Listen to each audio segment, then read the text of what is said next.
ciao, and welcome back to Tolu's channel. Anyways, hi guys. If you didn't hear that, my name's Tolu and I'm a second year medical student at Oxford. However, this video is not about medicine, it's all about history because I brought some of my friends along to talk about their experiences studying history and having finished studying history, how their application processes went down, how they're finding it at Oxford, and just general things about the degree as well. So some of them do straight history, some of them do history with alongside another degree, but they'll tell you all about it during this video. So I hope it helps in terms of giving you guys a bit of an insight into what it's like studying history at Oxford. So what I'm going to do now is let them introduce themselves. So, hi, I'm B, I'm a second year and I study straight history. Hi, I'm Ella, I'm also second year and I study history and politics. Hey, I'm Yanis and I just finished my degree in French and history, or the other way around. Last Monday. Amazing. So what I've got here is I've got some questions on a card. So if you see me sort of panning down, I'm just literally reading out the questions. But the first thing I'm going to ask these guys is to explain your subject, and it's very broad for a reason. So in whatever way you can, explain what history is. That's so weird, but so like how you study the course here? Or like... I guess so. Yes. Okay, so I can do straight history. So if you do single honours, then in your first year, which is your preliminary course, you do 4 papers, so a British history paper, a European and world paper, an optional subject which is like source-based, and then paper 4, which is like historical methods type of thing. So there's like loads of different options for that. And then in your second and third years, you do your final one as school. And with that, there's 7 different parts. So you do British history, European and world, a further subject which is like source-based, a special subject which counts for 2 papers and that's source-based as well. And then you do your thesis and disciplines of history. And I think history and politics is quite similar, but it's like a 50-50 split mainly. So in first year you do half the history papers and then like 2 introductory politics papers. And then for second and third year you do again like half the papers the history people do, and then instead there's like 1,000 politics papers you can pick from instead. But. Yeah, and then kind of similar with French, you just kind of substitute some of the history stuff with French stuff instead. I think the big difference is that we do a bridge essay, which is supposedly has to do both with French and history in our like final year, and we also do a year abroad. So and that's why I did 4 years and they're only doing 3. So in my third year I was in France until the pandemic hit. But other than that, how was said year abroad? Yeah, it was good.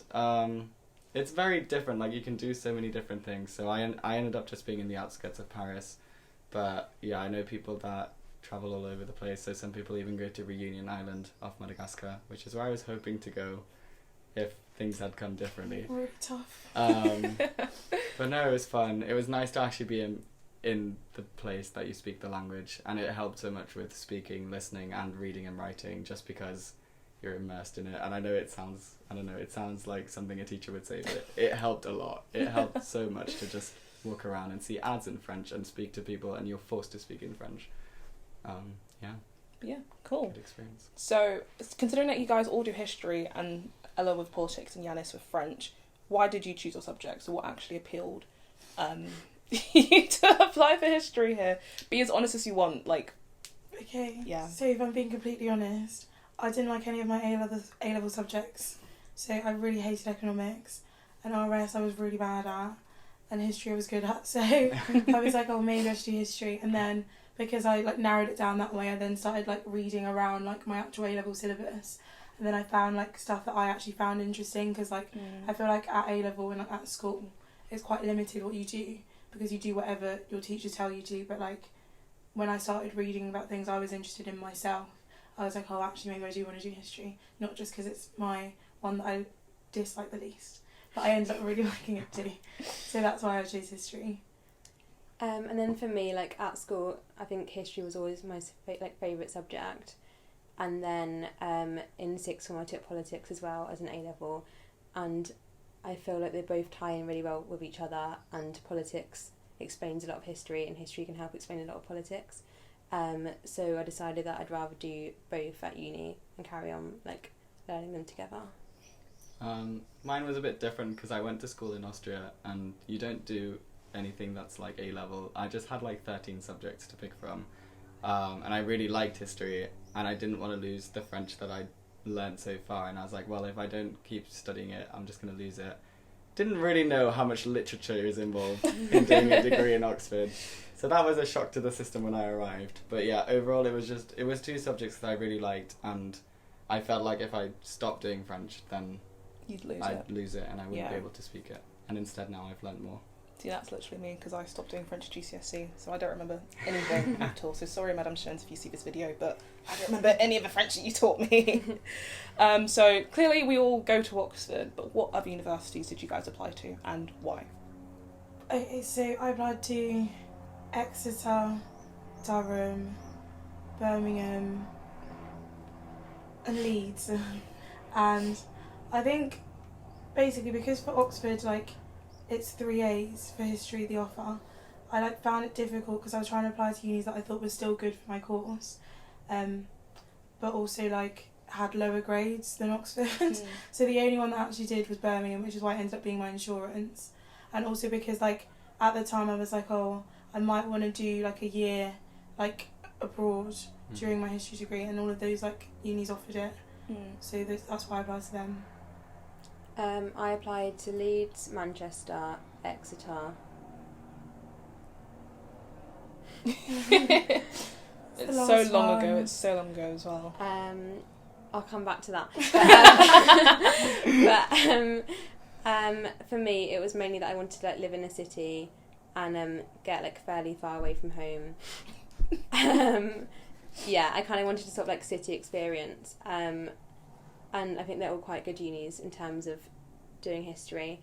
Although I would say when you're applying, the courses are quite different at different unis, so really do actually take a minute to look at the courses and the structure, because I didn't. And it worked out fine, but I think it's worth a look. Okay. Yeah. I did UCL, Durham, Edinburgh, got rejected from Edinburgh, and Belfast, and there wasn't much reason to it. It was just well, I'm paying for this application anyway, so I might as well put in other unis. But it was interesting because I got different offers from every uni. So I actually in first year did only French for Oxford, and then I swapped to history and French. But I applied for history and French, and then at Durham I got history, French, and another language. At UCL I got only history, and then at Belfast they emailed saying, "Are you still interested?" And by then I got my Oxford offer, so I was like, I don't think I am. But yeah, no, it was interesting how all the different application processes were different, and some wanted more than just the personal statements and others didn't, and they clearly want you for different things, so it's really hard to predict when you go into it. Yeah. Special question for Yanis, because you're an international student, why did you apply to universities in the UK rather than universities in Austria? Good question. Honestly, I came on a school exchange to Worcester the place, not Worcester the college, and by chance we came to look at Oxford on a weekend, and I really liked it, and I was like, oh, I might as well apply. But it was a hard decision because at home you don't really pay uni fees, so I would be looking at £60 a term instead of £9,000 a year.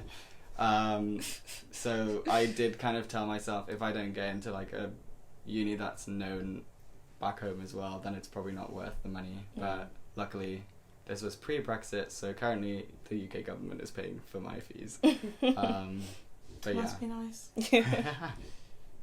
Okay, amazing, thank you. So considering you guys applied to all these different places for university, what things did you actually include in your application that helped, I guess, get you here? So any extracurriculars or super curriculars? Talk about anything and everything really about your application process.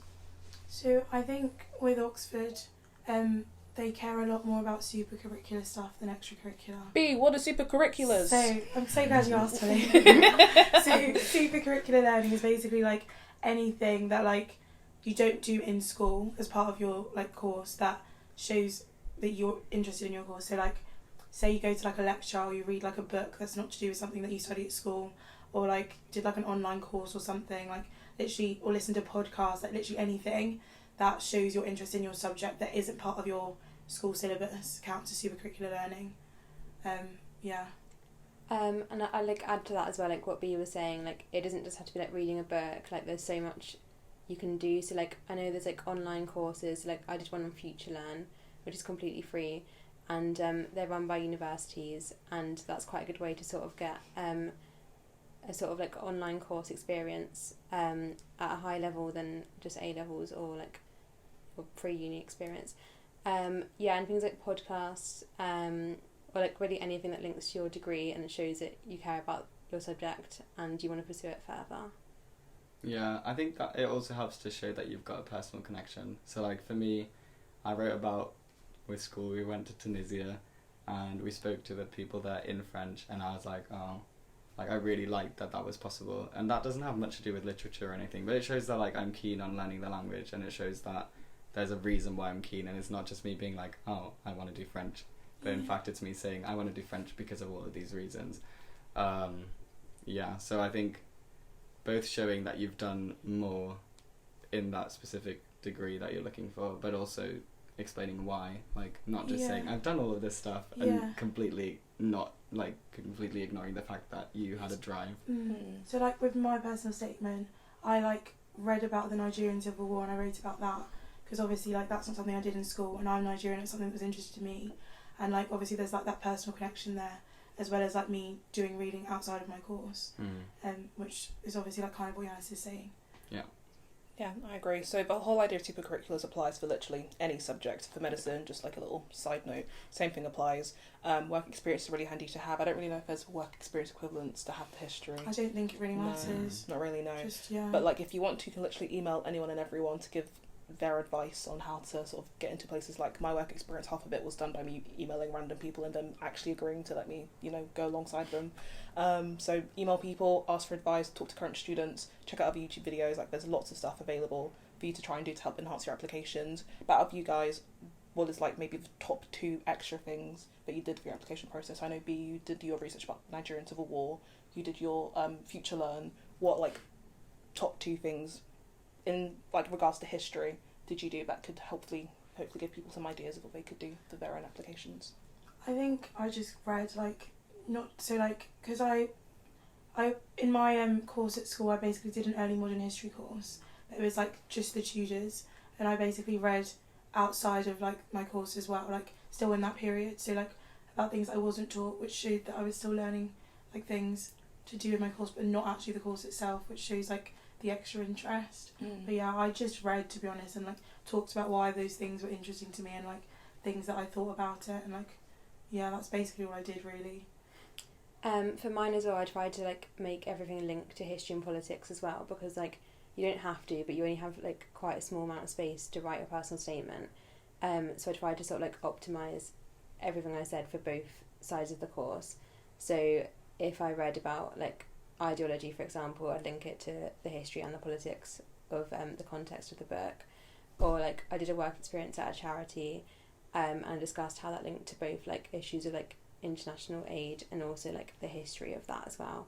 So I would say like try and optimise like everything you say, make it relevant. Like even when I spoke about the job I had, I somehow linked that to politics. Not really sure if it was a very good link, but but yeah, because obviously working in a cafe is really insightful for democracy. But yeah, I would just say like everything you say, make sure it has a purpose, and you're linking it back to a sort of wider reason why you want to do the course. And maybe less about like the things I picked, because I didn't do anything deliberately, because I applied after I'd finished school, so I was like, well, it's too late for me to like do anything much extra. Yeah. But I think really important is to make it read well. So like you've got all these important things that you want to put in, but you need to make sure that like whoever's reading it is actually enjoying reading it, because they read so many applications. If they've got one where they don't need to use like their brain power to understand why you've put this in, they'll probably like you a lot. But I was just given this advice for finals, so I assume the same goes for like a personal statement. Like you want to make their job easy when they're reading the application. Yeah. Thank you guys. Okay, so next bit is about what are your favourite things and your worst things about your degree. So I think we'll go for favourite first and then go for worst after. So I think my favourite thing about my course is something I didn't realise until I was speaking to my friends at other unis who do history. But I basically like that since the very beginning of first year, I've picked every single thing that I've wanted to do, like as in papers and then also within papers as well. And I didn't realise that that's not actually something you can do at other unis. Like, you have like quite a prescriptive like selection of what you're taught, and you don't really get much agency in that. But my favourite thing is the fact that like I've literally been able to study whatever I wanted in my course, which has been really nice. Yeah, I think, and like, on from that as well, there are so many different paper choices as well, so like you really can like tailor your interests like exactly to your degree. So like this year I've done like political theory, then next term I was doing like politics of Russia, so it is really broad in like the things you can do, and like it's taught, like all the papers are taught by like world leading academics, which is really great as well. Yeah, I think specifically to my degree it would be the freedom you get to do what you want to do, like even more so than if you just do straight history or straight French, because you're only doing half the papers from each. You can actually really just go in and be like, I want to do this, this and this, and I don't want to do the rest. So like for me, one of the big reasons why I wanted to do joint honours is because for French Soul you have to do medieval French, and I was like, there's absolutely no way I'm doing medieval French.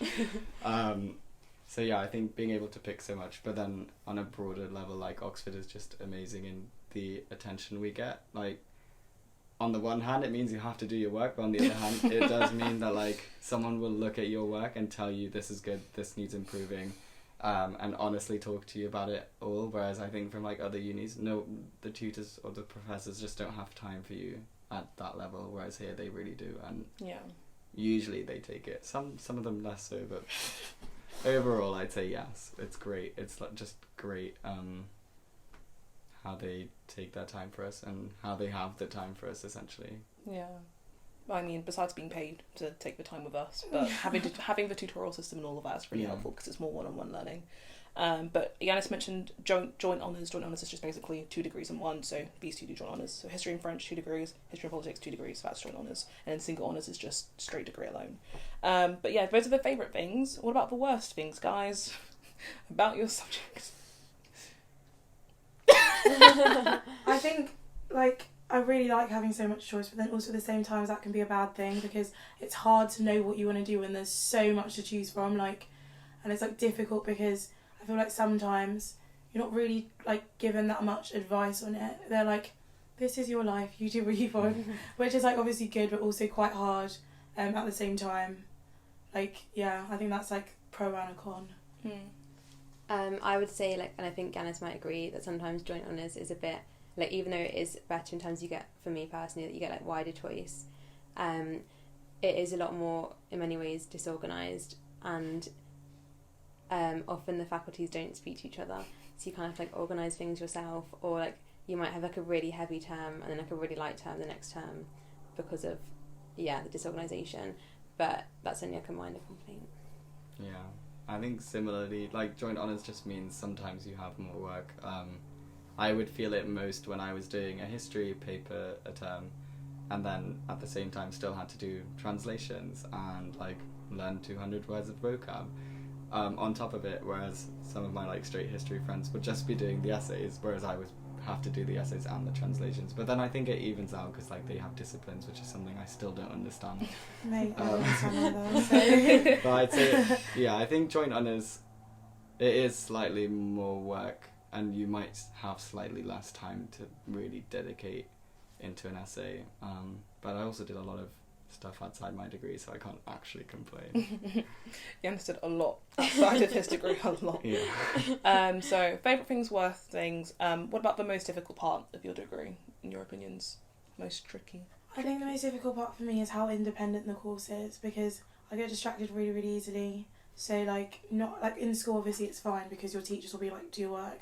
But like at uni, no one really tells you to do your work. If you don't do it, the only person who suffers is you. And it's like, I think, because there are so few contact hours for history as well, you are basically teaching yourself the course a lot of the time. So I think that's the most difficult part for me. Yeah, I'd agree. Like this term I have 1 lecture and 1 tutorial a week, which is like, 2 hours a week. And it basically means for the rest of the hours... Sorry, Tony. Pain, because I have not in this term because the term is really laid back, but I usually have maybe 12 lectures a week to watch and 2 or 3 tutorials, so that's like 14 contract hours in a week for me. But yeah, very different, loads of differences between subjects, but this is history, ignore me. But yeah, it basically just means that in the morning you have to like get yourself up, go to the library. I'm sorry, I know it's a hard life. Donate to my GoFundMe. But yeah, it basically means you have to sort of very like self-motivate yourself and like force yourself to like get in there and do your reading, which is quite difficult sometimes. Yeah, it's the case for degrees in general here. Like everything here, it's very much self-motivated. And I think as well, like, because I know you said you have 1 extra week, but like most of the papers I've done this like haven't had lectures, so like it is literally just like you need to read, and it's quite hard sometimes. Yeah. Yeah, I don't think humanities are good at like spoon feeding you. No, like not one bit. They really like you to have your independent thought, which on the whole is a great thing, but sometimes I just wish like just tell me what to do. Just tell me what the answer is. But I guess there isn't really a clear answer. Yeah. I think the hardest thing for me was, but this is more to do with coming from like a non-British school system, was the fact that like even French was really essay based, so you had to be quite good at reading and then writing essays every week, and at the start I was like, what the hell is going on? Like, how am I supposed to write like between 1,500 and 2,000 words a week? But if I manage to adjust, you'll be fine. Yeah, I don't know. That was just quite, I think, a shock to the system. Also, if I can do it, you can do it, and I do STEM, so yeah. No excuses, guys. But yeah, thank you, guys. The next question is, what things did you wish you knew before coming here? In terms of like applying or just history and studying here, like different scopes, just whatever you think. What did you wish you knew before applying here? I think I'm trying to think of something. I do know this because I've thought about this before. I feel like before I came, I obviously knew there was going to be a lot of work because everyone was like, "Oh yeah, Oxford is work." I feel like I didn't realise how much work I actually would have to do. Yeah. Like obviously, like it's doable because we all do it, but like I don't think I realised like just how much work there would be because of the fact that like it is so independent. Like I was like, oh, I have no contact hours, like that's fine, but like there was just a lot to do. I don't think I realised that, and like I don't think I realised before how like independent the course was. So like if you're not someone who learns very well independently, then it is quite difficult, and it's something you should be aware of before you come. But yeah, I think that's it. I would say personally, like I kind of thought that everyone here would be like an extreme genius and like I'd be really stupid, and in many ways that is true. But at the same time, like I do think in many ways the tutors actually really, really care that you show that you're interested and that like you'll be like someone they can like teach and someone they want to like have conversations with, and like someone who actually cares about doing the degree, because that is like the thing. Like if you're gonna have to like motivate yourself to do all this work, they need someone who's gonna want to do it, I guess. So I would say like if you don't think you're like a massive genius, or like you don't think you have like, I don't know, I think basically my point is that I think it's worth applying if you really like your subject, because the tutors will see that, and you don't have to be like a tiny Einstein to get in. You really don't have to be. Just show your passion for your subject through like your process. So personal statement, interviews, and that will help string you along. Because in terms of like interviews, you'll be sort of going up against like the smartest of people like you could ever meet, but then they don't get in simply because they don't have a great personality. So if We've all got such good personalities. Yeah, basically. But yeah, so don't like put your, or what you think your intelligence is like in the way of you applying. Just apply if you're interested in, and who knows, you could actually get a place here. So there's always that. But yeah, Yanis, what did you wish you knew before? I think for me it was, even after first year, I hadn't really realised just like how crazy insane these tutors are here, in the sense of like good, like in the sense of like they're really far ahead in their field and everything. And I didn't realise that like depending on what topic you pick, you will land with whoever you want to land with. So I just kind of picked my topics at random, and I didn't really know what I was doing because I'd done French for a year and then was thrown into history and French quite last minute because it depended on my grades in prelims, so the exams in What are first year. prelims? Oh, okay, he just said it. Yeah. Exams in first year. So if I'd had more time, I would have thought about that more, because I know like some of my friends really like pick their topics according to a tutor that they really liked because they'd read a book by them, or like they'd watched lectures by them. And you can actually do that. Like, you've only got a once in a lifetime chance to speak to these on one-on-one for like 8 weeks. So you should definitely take advantage of that and just sit down and for a day think about it. Whereas I like picked mine within an hour, I think. If I could go back, I would probably change some of them. But you're done now, so Yeah. all good.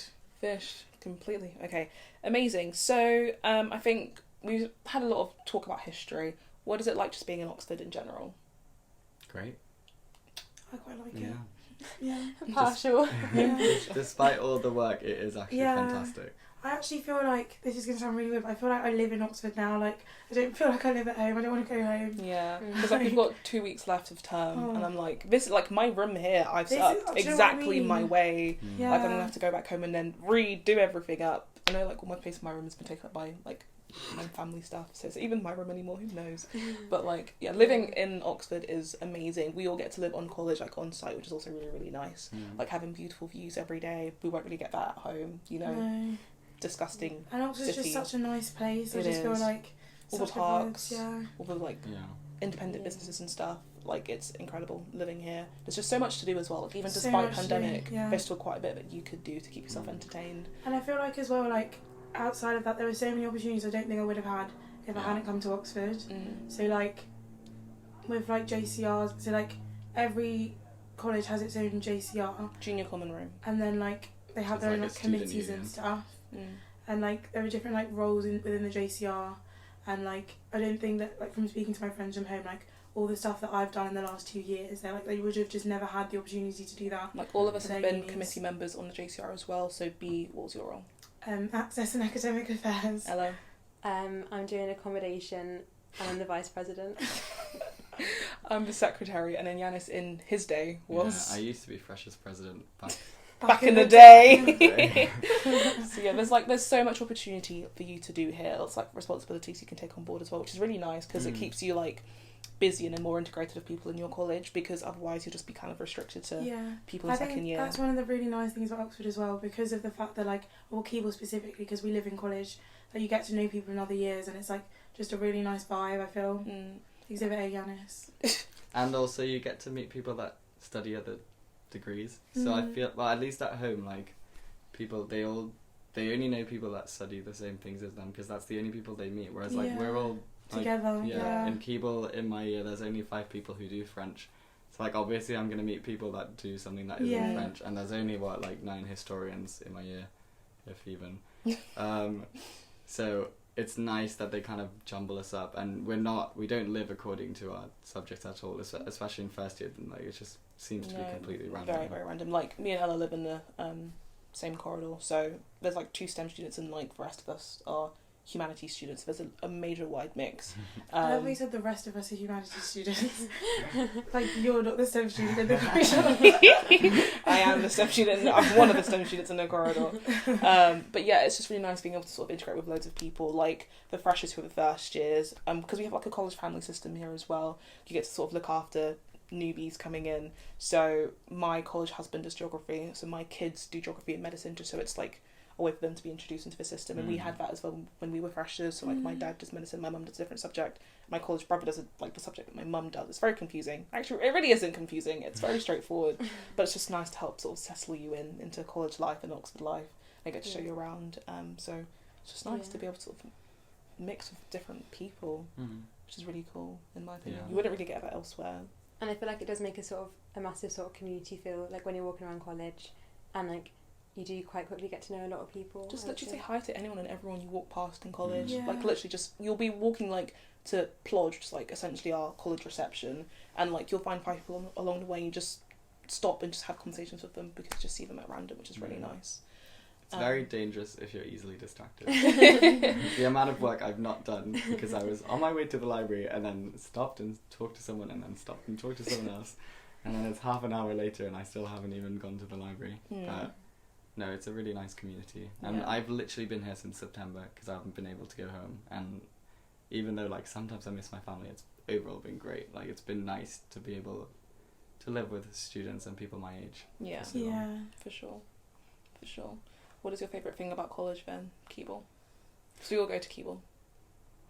Does someone else want to go first?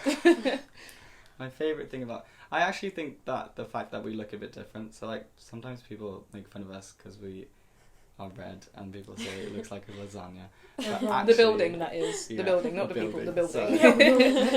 But actually I think it gives us character, and also the fact that we get to live in for 3 years means people really do know each other across 3 years, because a lot of colleges will force you to live out one of the years because they just don't have the much space as us. Yeah. But yeah, we're really recognisable. We don't look like all the other colleges. We're not like other girls. Yeah. So I guess in terms of like applying, not only for history, consider colleges as well, because that's a really big aspect in terms of your experience at Oxford. But that's a problem for another video. I would kind of like relate to what we were saying before, but like because of the sort of like community feel, there's also like a lot of ways to get involved within that community. So I feel like what you were saying about the JCR, or the ball committee in most years, or Keyboard Large, which B runs at the moment. Sorry. So yeah, I think there's like within like the sort of like friendly community feel as well. There's also like a lot of ways in which you can get involved and meet loads of people, which is really nice. Yeah, I second all of those things. Okay, amazing. I think we've definitely covered quite a lot, so like thank you guys for featuring in this video. And I've got one last question for you guys. You can have a little few seconds to think about your final answer. But in terms of people who want to apply to study history at Oxford, or just history in general, what one bit of advice would you give to them? I would say, even if you don't think that you're going to get in, you should still apply, because I didn't think that I would get in. I feel like most people here didn't think they would get in, and yet here we are. So like, don't let anything stop you from doing it. Like, because you have 5 choices anyway, and realistically, we couldn't remember all the 5 places we applied to. So you have the space. Like, if it, even like a little bit, you think, oh, maybe I should apply. 100% do it. I would say, because like you don't really have anything to lose. Literally nothing to lose. No, literally.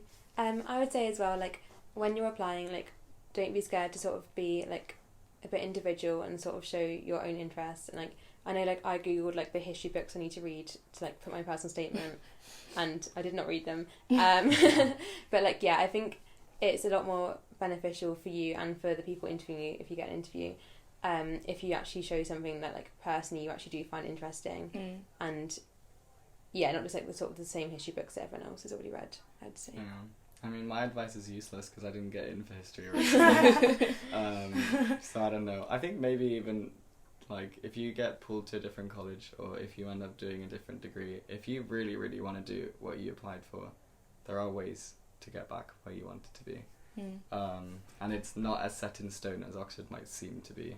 I think once you've passed prelims and you really want to change degree, you can. You just need to ask your tutor early enough. I know that's a bit of a weird piece of advice, but that was another thing that I didn't really know. I felt like Oxford was this ancient university, and in many ways it is, where you can't change anything, but actually there are quite a few ways in which you can. You just need to ask. Just always don't be afraid to ask. Yeah, for sure. Okay, any last words you want to get out there before we end the video? No? Like, comment, subscribe. Please apply. Also, follow Keep It Large on Instagram. Yeah, follow Keep It Large on Instagram. Even though I finished in a week, still follow it. But yeah, thank you. Oh, my cards have flown away. Anyways, thank you guys for joining me in this video. Thanks for, coming to film. It's been long overdue. We were meant to film this months ago. Last year, but here we are, finally filming it now. I hope you guys have received a lot of insight into what it's like studying history here. If you have any questions, leave them in the comments below, or DM me on my socials and I will pass it on to one of these guys to help answer it forward. But yeah, thank you again for watching this video, and thank you guys for joining me, and I will see you in the next one. Bye. Bye. Cheers.